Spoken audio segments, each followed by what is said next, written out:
Welcome to Antarctica Did That For Me. We're a podcast for everyday people with a little adventure in their hearts. We're Keri and Cassa, and we've spent huge chunks of our time living and working in Antarctica. Welcome to a journey that changed our lives. We hope it will change yours too. Welcome, everybody, to another episode of Antarctica Did That For Me. I'm your host, Keri Nelson, and I'm sitting here with my very dear friend and fellow Antarctican, Cassa Grant. Hello. How are you doing today, Cassa? I'm great, thanks. We're here to talk today about a subject that's kind of exciting for both of us. I don't know what you think about this, Cassa, but it's the skies above us. They're pretty fascinating sometimes, I think, don't you? Definitely, absolutely. I was very excited about this episode, actually. Well, the reason we're talking about this episode is because we watched the United States of America go absolutely bonkers to go to see this total solar eclipse that happened a few weeks ago. And I was excited to see that too. Solar phenomenon and lunar phenomenon and sky phenomena, they're just fascinating. They drew people from all over the country. Did you know anybody, Cassa, who went looking for this thing? Oh yeah, many people. My sister lives in New Hampshire and she went up to watch it and absolutely loved it and was stuck in traffic for like 8 hours on the way home, but loved it. Was really special. I know people who flew across the country to get into position to see this total solar eclipse. I know people who drove on long road trips to go and see this thing. We were really fascinated by it. This one was called the Great North American Eclipse. People actually got in airplanes and tried to take flights that went across the entire trajectory of the eclipse. I think those didn't really work out for them because they had to deviate a little bit for FAA reasons. But it's something that just really fascinates all of us.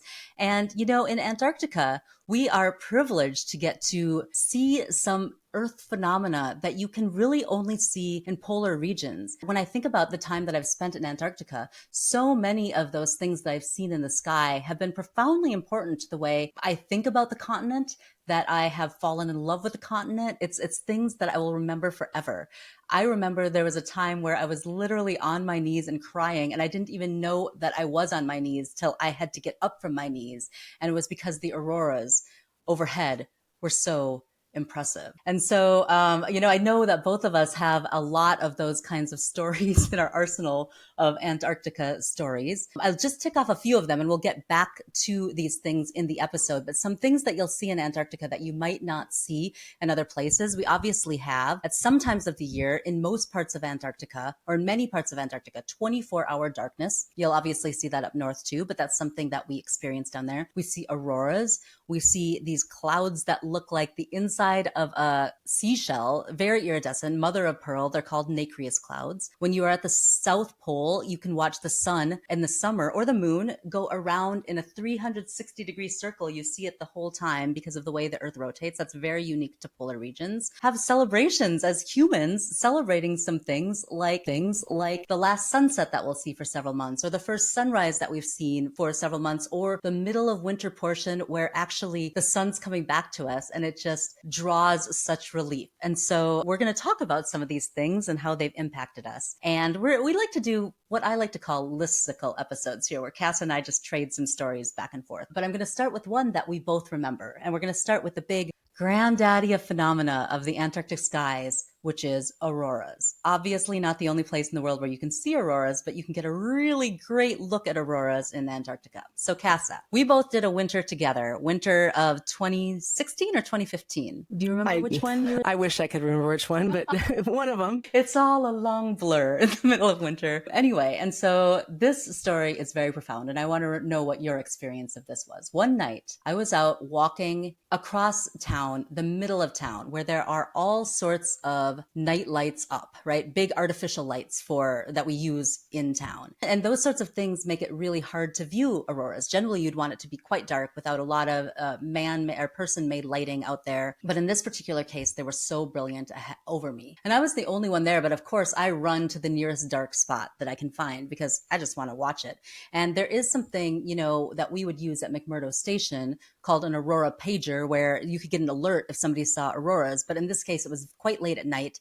It was out of bounds of the time that you would want to wake people up with that alert. So I just went out there, and maybe I saw one or two people, and we kind of all just went out in the back. And as we stood and we gazed at those skies where the auroras were whipping overhead like snakes, like curtains undulating over you that you looked straight up into, like green fairy dust, amazing. I noticed that little bit by a little bit, probably midnight. This was probably midnight. Person after person was showing up to this kind of common dark spot until I think half of our town was there. And I was so surprised because there was not an announcement. It was very late at night. It just felt really primal. It felt like we were really drawn to these beautiful lights individually as just creatures of the world. It just felt there are no first people of Antarctica, really, right? It's been scientists who have come down. There's not traditions of people in ancient society who have been down there and experiencing these things. In some ways, those people who are working down there right now are among the first people who have lived and had life in Antarctica. So it just felt like that was a way that we were building our tribe. Do you know what I mean? And like probably over the people over at Scott Base, which are the New Zealand base, it's about 2 or 3 kilometers away from the US base. I think they were out watching those auroras that night too. And it just struck me how we were just forming this connection with the sky really rawly in a way that just felt, I don't know, so profound. I don't know what your experience of auroras in that situation where you might have even been there this year. Yeah, I mean, if it wasn't that exact time, I certainly remember instances like that where we were kind of out at the end of some of the dorms towards the bayside and able to see them better on that side. So people were out there. One of the reasons I actually decided to winter, even though I was definitely afraid, was because I really wanted to see the auroras. And it's not like I couldn't have gone to Alaska to see them or something along those lines, but I was like, yeah, I do want to see those. And I mean, obviously, one thing that I have to say is that when you see them in real life, they do not look like they look like in some of this long exposure photography where you see these really stunning and like, wow, images of auroras. They look a little blurrier and they definitely move. I mean, they dance and they move. Sometimes you feel like, are my eyes a little bit out of focus? Like you can see those smudges and they're kind of dancing along. I think anything like this in this sky phenomenon just reminds us of our humanity and of our maybe place in the universe, that we are stardust kind of thing, just to get real hippie for you. But, I think that that's part of what's so fascinating about this kind of sky gazing is this sense of awe that it creates for us as humans. It gets us literally from looking down and just kind of treading along day to day to looking up and seeing possibilities and seeing something that's really special. So for me, that was part of it. And then my partner, we used to go aurora watching. Of course, if the pager went off or whatever, you'd kind of run outside and, can we see them? Or try to get to a place that was a little darker, as you said. And he would be really charming about it and be like, oh my God, it's a barking aurora. Because in Montana, we have Rocky Mountain barking spiders, which when people fart, they say, oh my God, it's a Rocky Mountain barking spider. So Jace would say, oh, it's a barking aurora, and just ruin this beautiful, magical moment. But it was, I always remember that now. And I love that actually, because it was like a nice blend of our relationship and our connection and just giggling while still having this very kind of, I don't know, surreal experience, right? So anyway, that's one of my aurora stories. I've been fortunate enough to see auroras lots of times down there. That's just one of the many times where my jaw was just slack at the profound beauty of what was going on above me. But I remember all of the people I've ever watched auroras with. Even if I didn't know them very well, in my heart, I know them now. Like those people are burned into my mind because we shared this really profound experience. I mean, I was telling you as we talked about this episode before we started recording, within the first weeks of me arriving in Antarctica, period, I came in at what we call wind fly down there. So there's still some dark and some light in Antarctica then. And we had gone out onto the ice shelf to look at what was going to be a lunar eclipse. And so auroras weren't even on our radar. We were there for the eclipse, the lunar eclipse, and we saw it. And as soon as the moon went under, well, forget about the eclipse because the auroras were going off. And they were so close that it really felt like I could reach up and grab it. Like if I was lying under a curtain as a kid and you could reach up and grab the curtain, it felt like I could reach up and grab those auroras. And that was the time where when I stopped concentrating on those auroras, I was on my knees in the snow and I had tears frozen to my face. And I had never registered getting on my knees. I had never registered crying at all. It seemed like the green light was like the kind of thing that an alien might beam you up in. It was that kind of like, they were very, very close to me in that, because you can see, let's explain for people who have never seen them. You can see them far away. They look really wispy white. You can see them very close. You can see them directly over you. You can see them a little bit far. So they're not a uniform thing. You can see them in a lot of different ways. But in that particular case, that just felt spiritual to me. Like, like I was changed after that in some way that I haven't quite identified yet. It was a light, you know, I'll never, ever, ever forget that, or the people who were with me. They are. I mean, it is. It's some of my favorite memories is aurora watching for sure. And the airfield, you know, at the night when we were doing night flights in the winter, there were some times out there where we were not around a lot of artificial light. That some of them were just amazing. So we encourage you to check out some aurora videos online, and you'll see Oh yeah, a little bit of an absolutely. idea of what we're talking about. I mean, obviously there are many regions you can see them too, but it is worth it if you can see them in real life. Another thing that is a really interesting phenomenon that you see more in the polar regions or the nacreous clouds, the ones that you had mentioned that look like the inside of a shell, and they are absolutely so beautiful. It's like this wavy iridescence that comes out in the sky. And one of my friends was in fleet operations, so she was out at the airfield more, and she called me up and was like, "You gotta go outside and see the nacreous clouds." And they were just unbelievable. They look photoshopped. When you see photos of them, it looks like what this is AI, but it's not. It's amazing. So those are some of my favorite clouds that we would see there as well, and that was mostly during those shoulder seasons. Like if we could explain for people listening, like what that really looks like, if you could imagine the whole sky being like the inside of the pearliest shell that you ever saw, it was swirly in that manner. Nacreous clouds can look that way, and sometimes they do look that way. And I never thought I'd see anything. I still can't really gel what that is in my mind. And the color too is going to be like a yellow orange color, or like variations of that. And with the auroras, that's the other thing that surprised me too, because there's a lot of pink auroras as well as green as well as white, and so you just never knew what color was going to come up. So, and I've seen nacreous clouds too that were more towards blue or purple, but most of them were generally orange and yellow. So those colors just, oomph. So I've never been to pole, but you were talking a little bit more about the way that the sun and moon rotate around pole, which I always thought was so fascinating. Right. The thing about South Pole that's really interesting, I didn't know this till I started working there. So if you don't know this, if you've never heard this before, listeners, why would you? But at the South Pole, there is only one day and one night all year long because of the way that the earth rotates. So it's basically a 6-month long day, and then it's a 6-month long night. And the sun just over those 6 months, every kind of way that you would see the sun rise and set in our 24-hour day, it just does that really slowly over 6 months. And then the sun slowly sets and goes down over 6 months. And that's the way it is at the South Pole. But because of the way that the earth is rotating, Antarctica has built a lot of science over this actual fact. So some of the very best telescopes in the world are actually built at the South Pole. And the reason that they're there is because they can fix their eye on one thing in the sky, be it stars or sun or whatever it is that they're looking at, probably not the sun,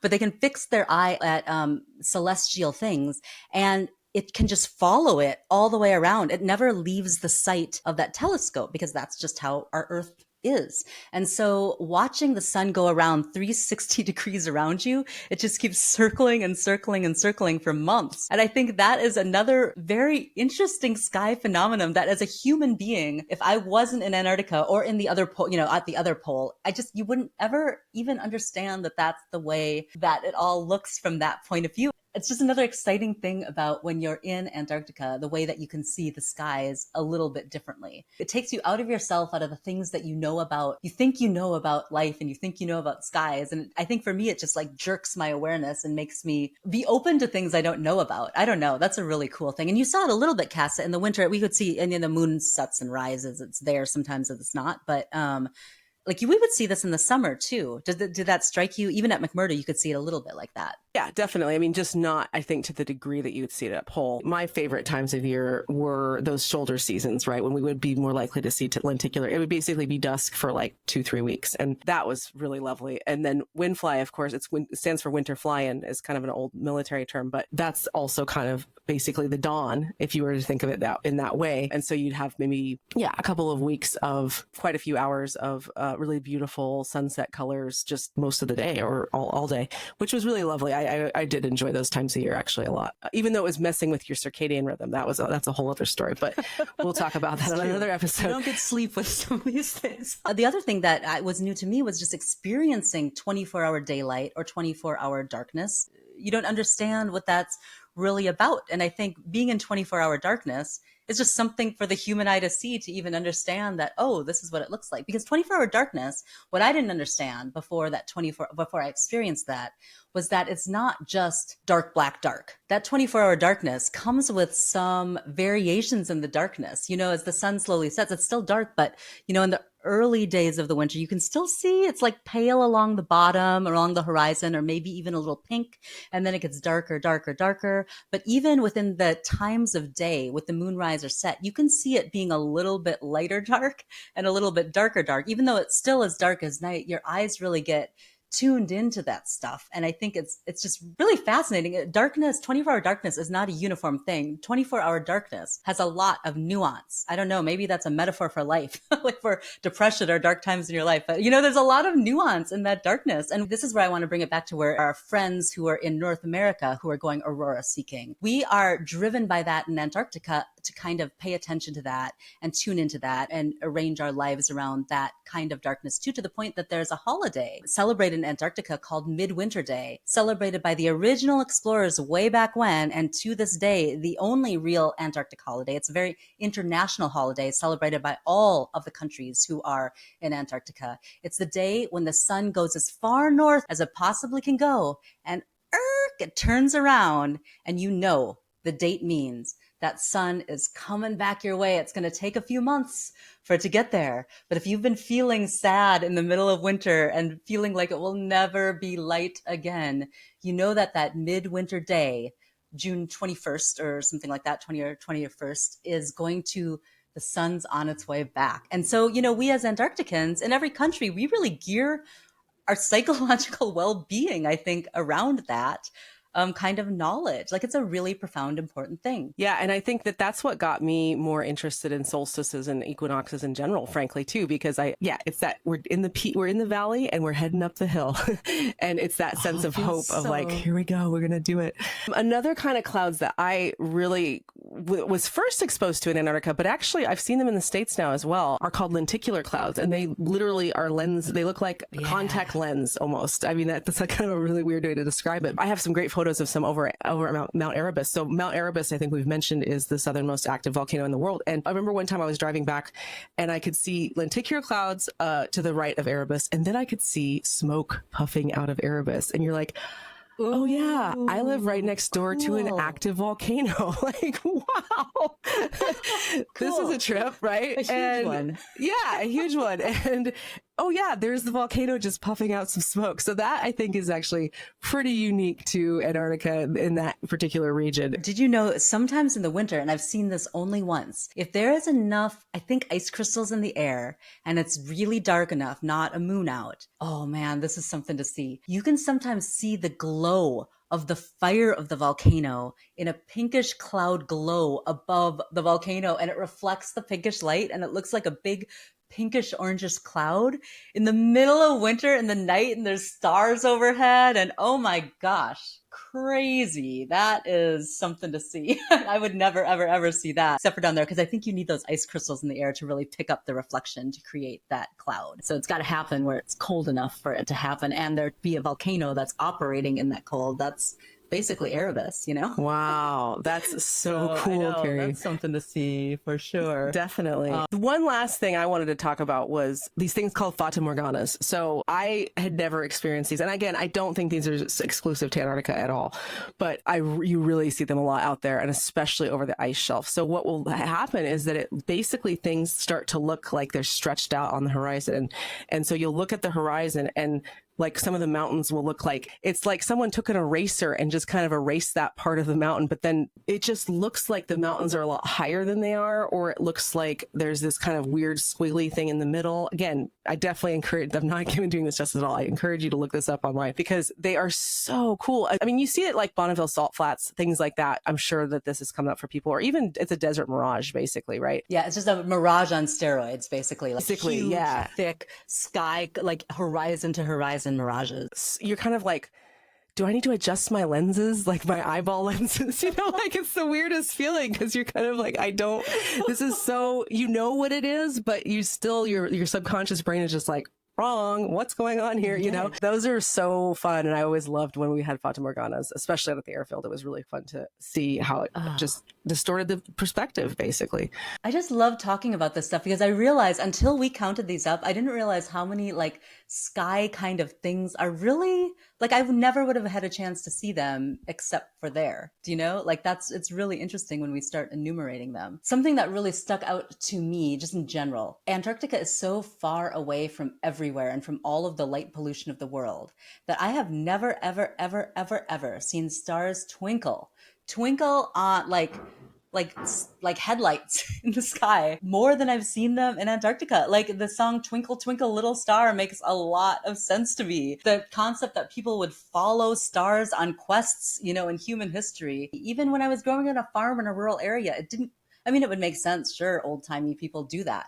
But when you're down in Antarctica and you see how brilliant those stars are, like flashing like strobe lights, the whole sky flashing like strobe lights. And those are just the same stars you see in the sky. It's like, wow, we've really done some light pollution in our world. And also it's a really, really cool thing to see. It looks like we're kind of nearing that time. I feel like we just started talking, but we're nearing that time where we kind of try to give the listeners the rest of their day so we don't blab on forever. I just want to take it back to all of the people across the US. Solar eclipses happen in the world at different times. So it will be a while before there's a total solar eclipse in the United States again, but this will happen in other parts of the world. I know we have people listening in other parts of the world. If you've got a chance to take a look at some of these things, if this comes up in a lifetime when you're able to go do it, we have found, and the people who went and looked at this eclipse in the US have found, that it just is a way of connecting you as humans. It's not just a celestial event. These things that happen in the sky can be very human events too. And I really want to just shout out to Antarctica for showing me some things I didn't know about life and about the skies, and just, you know, blowing my mind up, blowing all of our minds up who saw those things. I don't know what you think about that, Cassa. I agree. And I think that, you know, that was our call to action, was kind of making a point of looking up this week. And not necessarily, it could be literally like go out and look at the stars if you can. It can also just be having that change of perspective, I think, is a really powerful way to think about looking up, in my opinion. Basically, you see your next moves more easily when you have that perspective. I think that's kind of my takeaway from this one. And just not forgetting that sense of awe too. I think that like a lot of times, especially as adults, we're kind of like whoop-de-doo. And this is a really cool way to just take that time and go, ooh, yeah, that is exciting. That's interesting. I'm going to dork out. Well, anyway, everybody, thanks for listening to us. Thanks for sharing our awe of the skies with us this week. And, we'll see you, we'll hear you, we'll talk to you next time on Antarctica Did That For Me. Thanks for listening to the Antarctica Did That For Me podcast. If you enjoyed this episode and you'd like to support our efforts, we would love it if you would tell your friends. And if you leave us a review on Spotify or Apple, it will help us find more of our fellow adventurers. We release a new episode every Tuesday, and we are a video and audio podcast, so you can watch or just listen. We're on Spotify, Apple, YouTube, and more, or find everything, including links to our social media, at our website, antarcticadidthatforme.com. Thanks again for listening, and until next week, keep thinking about what opening your own heart to adventure could do for you.